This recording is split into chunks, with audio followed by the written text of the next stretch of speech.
जय हिंद। इस वीडियो में समझते हैं कि कोरोना वायरस किस तरह से हमारे शरीर में अटैक करता है और उससे हमारी मृत्यु कैसे हो जाती है, और वैक्सीन किस तरह से उस कोरोना वायरस को हरा देता है, या कोई व्यक्ति स्वतः कैसे ठीक हो जाता है वैक्सीन से, और वैक्सीन कौन सी सबसे ज़्यादा कारगर होगी, हमें कौन सी वैक्सीन को लगाना चाहिए, इस सब के बारे में हम समझा देते हैं। जैसा आप सब जानते हैं कि कोरोना जो है कहीं ना कहीं संपर्क में आने से ही फैलता है किसी इन्फेक्टेड व्यक्ति से, जिसमें सबसे ज़्यादा महत्वपूर्ण होता है ये इसका जो ड्रॉपलेट्स होता है। ये सब आपको पता है, इसीलिए थोड़ा सा 1 मीटर दूरी जो कहा जाता है कि कम से कम गैप बना के रखना चाहिए। देखिए, कोरोना जो वायरस है ना, इसके बाहर 2 हिस्से होते हैं। एक इसका जो बाहर इस तरह से निकला हुआ है नोकीला भाग, इसे कहते हैं स्पाइक प्रोटीन। यही सबसे घातक है, स्पाइक प्रोटीन। अगर इसका जो स्पाइक प्रोटीन है, ये बाहर वाला, अगर इसको तोड़ दिया जाए, इसको टकला कर दिया जाए, तो किसी काम का नहीं, फिर कोरोना से कोई नहीं डरेगा, यही भाग जाएगा। और इसके अंदर एक होता है गुच्छा जैसा, ये इसे कहते हैं जेनेटिक मटेरियल। ये करता है, ये हमारी बॉडी में घुसने में मदद कर देता है, और ये जेनेटिक मटेरियल जो है ना, अपने जैसे नए संतान को उत्पन्न कर देता है। इसलिए अगर एक भी कोरोना वायरस आया तो इसके अंदर का ये जो जेनेटिक मटेरियल है, ये उसको 1 से कब 1 लाख बना देगा, कब 1 करोड़ बना देगा, कुछ नहीं पता। तो ये जनरेशन बढ़ाने के लिए होता है, ये स्पाइक प्रोटीन शरीर में एंट्री करने के लिए होता है। ये कोरोना वायरस जो होता है, इसका ये स्पाइक प्रोटीन जो होता है, ये केवल फेफड़े में ही टच कर सकता है, बाकी शरीर में कहीं से भी ये एंट्री शरीर के अंदर सेल में नहीं कर सकता है। फेफड़े के जो सेल होते हैं काफ़ी सेंसिटिव होते हैं, और सेल में भी जो सेल मेम्ब्रेन होता है, वहाँ से ये एंट्री नहीं कर सकता है। सेल मेम्ब्रेन कुछ खास चीज़ को ही अपने अंदर जाने देते हैं, जैसे प्रोटीन, विटामिन, इन सब को जाने देते हैं। बाकी जो नया कुछ चीज़ आएगा ना, जो बॉडी में बाहर से लिया जाता है, तो उसको जाने के लिए ये रिसेप्टर लगे होते हैं। कोरोना वायरस का ये स्पाइक प्रोटीन इसी रिसेप्टर पर चिपक जाता है, और इसी के माध्यम से अंदर चला जाता है, और अंदर जाके अपना जेनेटिक इन्फॉर्मेशन दे देता है। और ये फेफड़े में ही जाता है, क्योंकि फेफड़े के जो लंग्स के जो टिश्यूज होते हैं, जो उसके सेल होते हैं, वो काफ़ी सेंसिटिव होते हैं। अब देखिए, ये जो कोरोना वायरस है, ये फेफड़ा है, फेफड़ा का ये रिसेप्टर है, इस ससुरा पकड़ लेता है कोरोना को, और कोरोना जाके इसी में चिपक जाता है, और यही इसको खींच के अंदर लेके चला जाता है।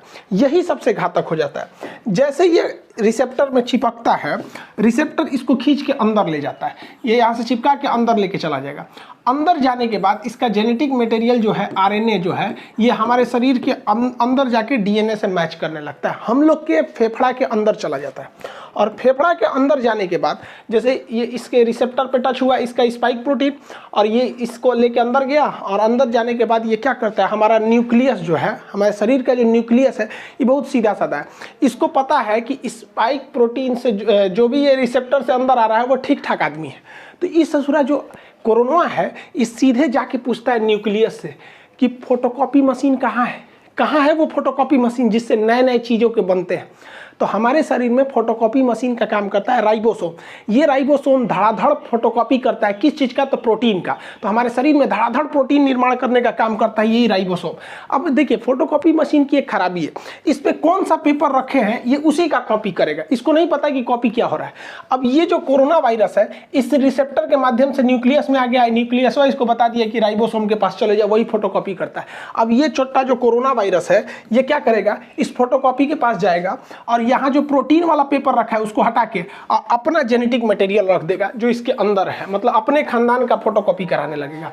अब एक कोरोना वायरस अंदर गया था, लेकिन राइबोसोम की मदद से वो अपने हजारों कॉपी अंदर बनाने लगा, और फेफड़ा के अंदर धड़ाधड़ धड़ाधड़ धड़ाधड़ कोरोना वायरस बनने लगे सब। अब हमारा ही बॉडी उसको कोरोना वायरस बना रहा है। सोचिए, हमारा खुद का फेफड़ा, हमारा खुद का राइबोसोम जो कल तक प्रोटीन का फोटोकॉपी करता था, उसके स्कैनर से प्रोटीन हटा के आरएनए, ये कोरोना वाला ने अपना आरएनए रख दिया, उसी का फोटोकॉपी कर रहा है। तो इसको रेप्लिकेशन कहा जाता है। बहुत तेजी से बढ़ते हैं सब यहाँ पर। अब पूरे फेफड़े में ना ये कोरोना वायरस घूमने लगते हैं। तो हमारे शरीर का जो इम्यून सिस्टम है, कहते हैं ये कौन चीज़ है रे, ये कौन चीज़ आ गया यहाँ पर। पूरा इम्यून सिस्टम कंफ्यूजन में हो जाता है, उसको पता नहीं चलता है कि है कौन, लेकिन ये समझ जाता है कि ठीक आदमी नहीं है, इसको मारना चाहिए। तो हमारे शरीर का जो इम्यून सिस्टम है, ये इसको लगता है मारने, धड़ धड़ धड़ धड़ धड़ मार काट करता है। तो हमारे शरीर को पता ही नहीं चल रहा, हम लोग ऐसे घूम रहे हैं आराम से, हम लोग के फेफड़ा में मार धाड़ चल रहा है, हमारा एंटीबॉडी जो है, ये हमारा इम्यून सिस्टम धड़ धड़ मार रहा है इसको। तो हम लोग को बुखार आना चालू हो जाता है, क्योंकि हमारे शरीर का ये डिफेंस मैकेनिज्म है कि जब भी अंदर मार धाड़ चलती है तो बुखार हो जाता है, ताकि वो टेम्परेचर से कोई कोई नए नए छोटे मोटे वायरस वगैरह ऐसे मर जाए, लेकिन ये ससुरा मरता नहीं है यहाँ पे, अरे मारे जा रहा है, मर ही नहीं रहा है यहाँ पे। तो न्यूक्लियस कहता है कि रे आप बकलोलवा, वो मारने से नहीं मरेगा, यहाँ फोटोकॉपी होके उधड़ाधड़ निकल रहा है, इसकी कमी ही नहीं कर सकते तुम मार के। तो ये कहता है कि भैया तो हम कौन सी करें। तो न्यूक्लियस इसको बताता है हमारे इम्यून सिस्टम को कि एक काम करो, तुम एंटीबॉडी बनाओ, क्योंकि इसको घुसने से रोको, क्योंकि अगर ये घुस जाएगा ना, एगो तो घुस के अपना फोटोकॉपी बना ही रहा है, इसको घुसने से रोको। तो ये कहता है कि क्या करे, यही रिसेप्टरवा नोच देगा। तो ये कहता है अरे भैया ओकरा मत नोच, एके नोच देगा ना तो कब वो दवाई खाएगा तो दवाइयों अंदर नहीं जाएगा। एक काम करना, इसी को बर्बाद कर दो, इसका जो खोपड़िया है, इसको खोपड़िया को कैसे भी बर्बाद करो। तो खोपड़िया का जो चिपकने वाला ना, उसका थुथुरा कूच दिया जाता है। तो थुथुरवा कूचने के लिए एक एंटीबॉडी होता है। तो हमारे शरीर का डिफेंस मैकेनिज्म एक एंटीबॉडी बनाता है। ये एंटीबॉडी जाके इसके मुंह से सट जाता है, मुंह से चिपक जाएगा। देखिए यहाँ जाके चिपक गया, ये ऐसे चिपक गया, ऐसे चिपक गया। तो ये चिपक जाते हैं सब, तो वो जैसे चिपक जाएगा तो वो इससे नहीं सट पाएगा। अब इसके स्पाइक प्रोटीन जो हमारे फेफड़े के रिसेप्टर से सट रहा था, अगर एंटीबॉडी शरीर में बनने लगेगा तो जाके चिपक जाएगा इसकी स्पाइक प्रोटीन से, और वो चिपक नहीं पाएगा। बस इसी तरह कोरोना सही हो जाता है। जिसके शरीर में एंटीबॉडी बनने लगा, वो एंटीबॉडी जाके किससे चिपकेगा, कोरोना वायरस के यहाँ पर जो स्पाइक प्रोटीन है उससे, और इस सिस्टम को लॉक कर देगा। अब ये लॉक कर देगा तो ये वाला इसमें जा नहीं पाएगा। लेकिन इस ससुरा कोरोना के बाहर बहुत ज़्यादा स्पाइक प्रोटीन है, तो बहुत ज़्यादा मात्रा में एंटीबॉडी होना चाहिए, तभी ना ये सबको लॉक करेगा। अभी देखिए ना, 1 2 3 4 5 पाँचों को लॉक कर पाया, इस ससुरा कहीं ना कहीं से सट के घुस जाएगा। इसलिए हमारे शरीर में एंटीबॉडी ज़्यादा बनना चाहिए। देखिए यहाँ पे खूब ज़्यादा मात्रा में एंटीबॉडी बना है, ये सब देखिए एंटीबॉडी। तो जिसके शरीर में ज़्यादा एंटीबॉडी बना, वो कोरोना जैसे आया, एंटीबॉडी बन गया, धड़ाधड़ कोरोना का मुंह बंद कर दिया, अरे चुप ससुराना, तो तू सट के अंदर घुस जाएगा। और जिसमें ये एंटीबॉडी नहीं बन पाया, वही लोग मर जाते हैं। तो कहा जाता है जिसका इम्यून अच्छा होगा, अच्छा होने का मतलब वो एंटीबॉडी ज़्यादा बना देगा, कोरोना का मुंह चिपका देगा, थाप दिया, चल चुपचाप रहो यहाँ पे, अब वो बच जाएगा यहाँ पे। अब आपको एक बात समझ में आ रही होगी हल्का हल्का कि वैक्सीन क्या करेगा। वैक्सीन कुछ नहीं करेगा, बल्कि वैक्सीन इसी एंटीबॉडी को बनाएगा ताकि यह एंटीबॉडी कोरोना के स्पाइक प्रोटीन पर जाके सट जाए और उसका मुंह बंद कर दे। अगर मुंह बंद हो गया तो कोरोना हमारे शरीर के रिसेप्टर से टच होकर अंदर नहीं जा पाएगा, वो ऐसे ही ऊपर घूमते घूमते अपने से मर जाएगा।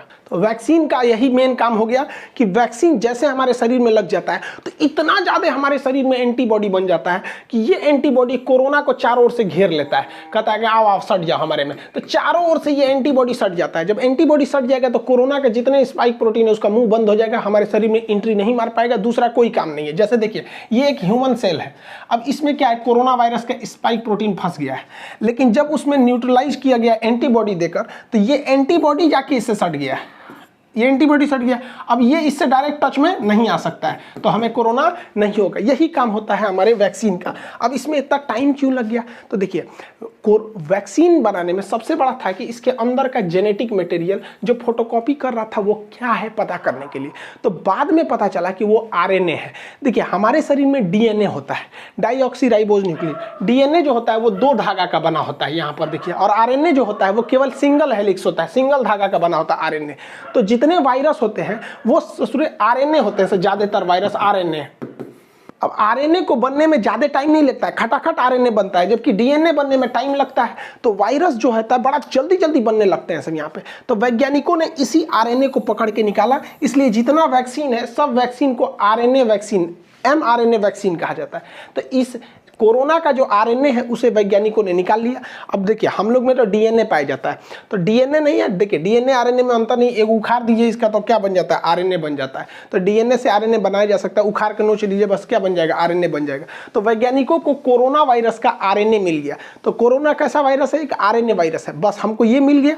अब वैज्ञानिकों ने क्या किया, इस आरएनए वायरस को केमिकल से कमजोर करके इसका नकल कर लिया, और इसे नकल करके जैसा इसके अंदर आरएनए था वैसे ही आरएनए को इंजेक्शन से हमारे बॉडी के अंदर भर दिया। और जैसे बॉडी के अंदर भरा तो बॉडी के अंदर क्या पहुंच गए सब, ये कोरोना वायरस। बट ये ओरिजिनल तो है नहीं, ये तो लैब में इन्होंने आरएनए से बनाया है, ओरिजिनल नहीं है।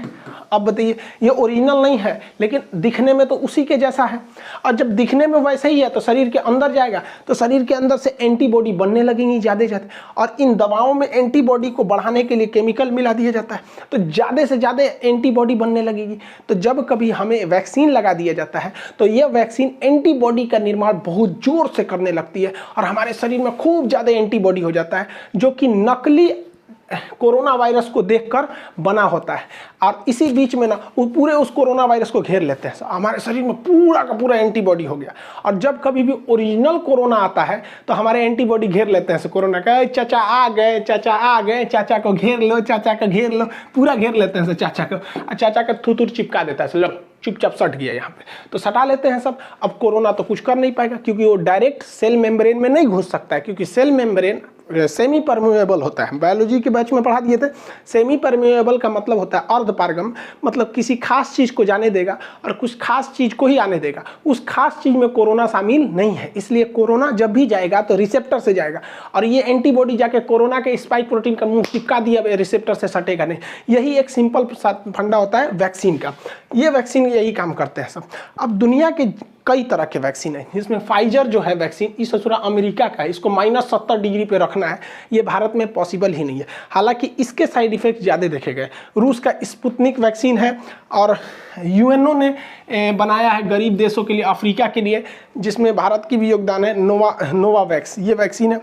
ऑक्सफोर्ड यूनिवर्सिटी और एस्ट्राजेनिका ने मिलकर जो वैक्सीन बनाया है उसे भारत में नाम दिया गया कोविशील्ड। ये वैक्सीन भारत में बनी नहीं है, इसका प्रोडक्शन होगा serum institute of India Pune में, जिसके सीईओ हैं आदार पूनावाला। तो ये वैक्सीन है, जितनी वैक्सीन है ये सारी की सारी वैक्सीनें mRNA पर डिपेंड है, यानी आरएनए वैक्सीन है। मतलब कोरोना का कॉपी करे हमारे बॉडी में घुसा दो, उसको देखा देखी जब वो बनने लगेंगे एंटीबॉडी, तो उस एंटीबॉडी की मात्रा बढ़ा दो, और जब ओरिजिनल कोरोना आएगा तो उसका थुथुर चाप देंगे सभी, सब इसी पर काम करता है। लेकिन भारत का वैक्सीन इस पर काम नहीं करता है। भारत का वैक्सीन जो है भारत बायोटेक ने बनाए से, भारत बायोटेक ने, इसका नाम है कोवैक्सीन। ये अलग ही कंसेप्ट है। कोवैक्सीन में क्या किया गया है कि कोरोना वायरस को ही कमजोर करके उसको थूर कूच के हमारे शरीर में भर दिया गया है। अब बताओ, उससे थोड़ा थुरा कूचा गया है, इसका जेनेटिक मटेरियल को खूब अच्छा से कूच काच दीजिए और कूच काच के हमारे शरीर में भर दीजिए, और शरीर में जैसे भरेंगे तो जाएगा अंदर, न्यूक्लियस से कहेगा हमारा फोटोकॉपी बनाओ, ये बेचारा अपने कूचा गया है, एक फोटोकॉपियो निकलेगा तो ऊंचाई निकलेगा, तो हमारे शरीर के एंटीबॉडी आके छाप लेगा सब, इसको कहेगा मारो मारो मारो मारो मारो। अब भाई हमारे एंटीबॉडी इस कमजोर कोरोना को खूब अच्छा से मार देगा। यही वजह है कि शुरुआत में जब वैक्सीन लिया जा रहा है ना, तो कुछ कुछ लोगों को हल्का फीवर आ जा रहा है, क्योंकि वो तो ओरिजिनल लड़ाई चालू है, लेकिन वैक्सीन के थ्रू बहुत ही कमजोर वायरस डाल दिया है भारत, बहु ओरिजिनल वायरस, लेकिन वो इतना कमजोर है कि वो उसका बच्चा भी कमजोर पैदा हो रहा है। तो हमारे शरीर का एंटीबॉडी उससे खेल खेल के सीख ले रहा है, और इसी बीच जब ओरिजिनल वायरस आ रहा है तो उसको भी मार के कूच दे रहे हैं। जा ससुरा, भारत वाला शुरू से जुगाड़ पर डिपेंड है। अब हैंड सैनिटाइजर क्या करता है, देखिए भाई सैनिटाइजर का काम क्या होता है। सैनिटाइजर जब हम मारते हैं ना, तो ये कोरोना वायरस का जो बाहरी खोल है ना, जिस खोल के ऊपर ये स्पाइक प्रोटीन है, तो ये जो होता है ये सैनिटाइजर इस स्पाइक प्रोटीन को कुछ नहीं करता है, बल्कि जिसके ऊपर इसका खोल है ना, ये खोपड़िए फाड़ देता है, उसको टकला कर देता है, इस तरह से खोखला करके टकला कर देगा, इसका पूरा का पूरा ऊपर का खोपड़िए झाड़ के टकला हो जाएगा। इस ससुरा सैनिटाइजरवा जो है ना, ये तो वैक्सीनवा का बाप है। वैक्सीनवा तो खाली उसका ठोड़वे बंद कर रहा था, ये मारा पूरा टकले कर देता है उसको, अब उसका पूरा आरएनए बाहर निकल जाता है, तो कोरोना रोने लगता है, ओ माय गॉड मेरा आरएनए चल गया, अब क्या करेंगे आप। तो आप कहेंगे कि सैनिटाइजर वे काहे नहीं पी लेते हैं लोग, सोचा सैनिटाइजरवा ज़्यादा पी लेंगे लोग ना तो फेफड़वा में, तो हम लोग के सोचा रिसेप्टरवा जो है ना फेफड़ा का, एकरो नोच देगा, बस दिक्कत हो जाएगा, हम लोग भी मर जाएंगे लोग यहाँ पे। इसलिए सैनिटाइजर जो है वो केवल बाहर के काम में आता है, वो कोरोना वायरस के बाहरी लेयर को फाड़ देता है। दुनिया में बहुत सारे वैक्सीन है, जिसमें एक ये जितने वैक्सीन है ये आरएनए वैक्सीन है सब, जबकि भारत का जो वैक्सीन है भारत बायोटेक द्वारा, ये तो ओरिजिनल वायरस का ही वैक्सीन है। अब इसमें से सबसे अच्छा कौन है, तो देखिए सारे वैक्सीन अच्छे हैं, डिपेंड करता है किसको कहाँ के ट्रायल पर किया गया है, किसी को अमेरिका में, किसी को इंडिया में, सारे के सारे वैक्सीन एक जैसे हैं, कोई खराब नहीं है। जैसे हम आपसे कहते हैं कि कौन सा साबुन नहाने के लिए अच्छा है, तो भैया आप लाइफ बॉय से नहाओ, चाहे डिटॉल से नहाओ, चाहे पियर से नहाओ, कोई फर्क नहीं पड़ता है, नहा के आप वैसे ही निकलेंगे। जैसे हमारे जैसे आप घड़ी साबुन से नहा लीजिए, कोई फर्क नहीं पड़ता। अब जैसे हम लोग हैं भैंस जैसे हम लोग का चमड़ा है तो उस पर लक्स वगैरह सुनता ही नहीं है, तो घड़ी साबुन ये सब से नहा लीजिए, कोई फर्क नहीं पड़ता, सब एक जैसा है, कोई दिक्कत नहीं आएगा। वैक्सीन जो है वो 60 से 90% तक ही वो कारगर है। लेकिन फ़ायदा क्या होगा? ऐसा नहीं है कि जिसे वैक्सीन लग गया उसे कोरोना नहीं होगा, होगा, उसको भी हो सकता है, बहुत कम चांस है। और अगर होगा भी ना तो वो घर पे ही ठीक हो जाएगा, मरेगा नहीं वो। सबसे बड़ा फ़ायदा यही है वैक्सीन का, उसे दोबारा कोरोना हो जाएगा बट मरेगा नहीं। तो इससे अच्छा क्या चाहिए? बीमारी हो जाए, खांसी सर्दी हो के ठीक हो जाए, मरिए जा रहा है सोचो, इसमें ना दिक्कत हो जाता है, डेथ नहीं होगा। कोरोना वैक्सीन की 2 डोजेज लगाई जाएंगी। एक डोज से दूसरे डोज के बीच में 28 से 42 दिन का गैप रखा जाएगा। एक डोज मान के चलिए आप 1 तारीख को ले लिए, तो फिर 28 से 40 दिन के बीच में कभी भी एक डोज ले लीजिए, ताकि आपके बॉडी में 2 बार कोरोना वायरस को इंजेक्ट कराया जा सके वैक्सीन के माध्यम से, जिससे कि आपकी एंटीबॉडी रेडी हो सके, लड़ने के लिए तैयार रह सके। अब देखिए, एक रिसर्च करना ये है कि ऐसा माना जा रहा है कि अगर किसी व्यक्ति को पहला डोज अगर फाइजर का लगा दिया जाए और दूसरा डोज कोविशील्ड का लगा दिया जाए तो ये ज़्यादा असरदार होगा। लेकिन अभी क्या हो रहा है कि पहला डोज जिस वैक्सीन का है, दूसरा डोज भी उसी का है, लेकिन ऐसा वैज्ञानिकों का कहना है कि अलग अलग डोज दिया जाए। अब चूंकि भारत में 2 ही वैक्सीन है, एक कोविशील्ड है, एक कोवैक्सीन है, तो भारत सरकार को भी इस पर रिसर्च करना चाहिए कि पहला डोज देना चाहिए कोविशील्ड का, दूसरा कोवैक्सीन का ही दे दीजिए, ताकि ज़्यादा सूटेबल रहे, दोनों तरह से हम लोग उसमें वायरस से लड़ सके। यहाँ पर एक्सचेंज कर देना चाहिए। अब इसके साइड इफेक्ट को लेकर कुछ डर रहे हैं, देखिए इसका कोई साइड इफेक्ट नहीं है, 99% लोगों को कोई साइड इफेक्ट नहीं है। कुछ लोगों को हो रहा है हल्का बुखार, तो आपको बता ही दिए, क्योंकि जैसे वैक्सीन जाएगा मारधाड़ चालू होगा, हल्का बुखार होगा, पैरासीटामोल खा लीजिए, नॉर्मल 1 रुपये का कम बिफलान या फिर कालपोल वगैरह कुछ भी खा लीजिए, नॉर्मल सही हो जाएंगे। यहाँ पर इससे ज़्यादा कुछ नहीं होगा।